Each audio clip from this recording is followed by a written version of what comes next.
Now, it's a shame we only have a couple of minutes to talk about this car because just saying its name is going to take up most of that. It is the Mitsubishi Outlander plug-in hybrid electric vehicle. Ah yes, the car badge makers must rub their hands in glee when they see that. Wait for it. You can even have a Mitsubishi Outlander plug-in hybrid electric vehicle dynamic safety. Wow. I know, I think you're going to run out of space on the order form if you've got one of those. Okay, let's speed things up a bit and just call it the Outlander PHEV from now on. Great. Thank you very much. So tell me, what do you know about it, Tom? Well, do you know what? It's a really popular car. In fact, it's the most popular plug-in car in Britain. They've sold 50,000 of them since it was launched in 2014. Wow, okay, that is pretty amazing. Why do you think it's been so popular? Well, do you know what? I'd like to say it's because everyone cares about the environment and dolphins blow holes, but the truth is, it's all about money. Oh, why? It's not that cheap though. No, but it can save you a fortune if you're a company car driver. Ah, I see. So is this my chance to get the calculator out? I hope not. Well, actually, there's no need. I've already prodded the buttons. You see, the Inland Revenue taxes company cars according to exhaust emissions. And as the Outlander PHEV does well, it's a lot cheaper. You're not kidding. The difference between the tax you'd pay on one of these and something like a diesel BMW 3 Series would pay for a holiday. It's about £200 a month if you're a 40% rate taxpayer.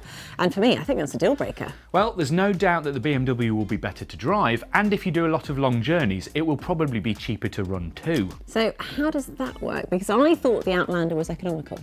Well, it is, but only if you plug it in. In fact, the Mitsubishi has an electric-only range of about 28 miles, which will be enough for most people to use on their commutes. But if you go further than that, it uses the petrol engine, and it's actually not that good with fuel. It comes as a bit of a shock to drivers who are used to diesels, I reckon. Ah, so it might not be perfect for everyone then. Certainly not. But there are other drivers who will love the Outlander. It's a car which can do short journeys on electric power only, but it also has that backup of a petrol engine if you need to go a little bit further. And it's also a proper 4x4, so it has decent traction in the snow or in muddy fields, and you can tow with it too. Yeah, do you know what? It's actually quite a clever car. It has two electric motors, one for the front wheels and one for the rears. The petrol engine just acts as a generator to provide power, and the only time it's connected to the wheels directly is when you're on the motorway. Ah, now talking of power, let me tell you about the battery, because it's a 13.8 kilowatt hour unit, which is pretty big for a hybrid, and you can also charge it at public points in just 4 hours. In electric mode, it's like any other EV really. The engine kicks in if you really push hard, and then it's surprisingly quick. It's not a sports car through the corners, but it is fairly relaxing. And the engine and motors were all updated in 2018, so it's kept up with the new arrivals. But I must say, I think the rest of the car is perhaps looking a little bit tired. Yeah, it does a bit, but there is tech inside. It's got Apple CarPlay and Android Auto, and if you go for one of the safety packs, then you get lane departure warning, automatic braking, and a few other sensors. So, anything else we should know about? Ah, there is one thing. Do you want to know what it is? It's called the 40 grand trap. I know this one, and it's about tax again. If you buy a car which costs over £40,000, then the road tax is more expensive. However, it's actually free for the first year on a PHEV.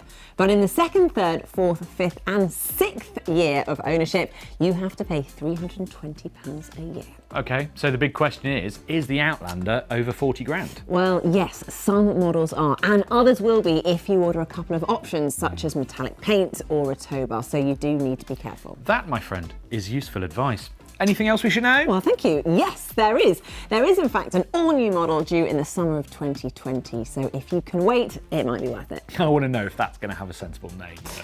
Ah, well, Mitsubishi have been touting around a show car to hint what the new Outlander will look like, and it's called the Engelberg Tourer Concept. What? Those badge makers can sleep easy then. Thanks for watching. Follow us on all the usual social media channels, and you can see our various handles on the screen now.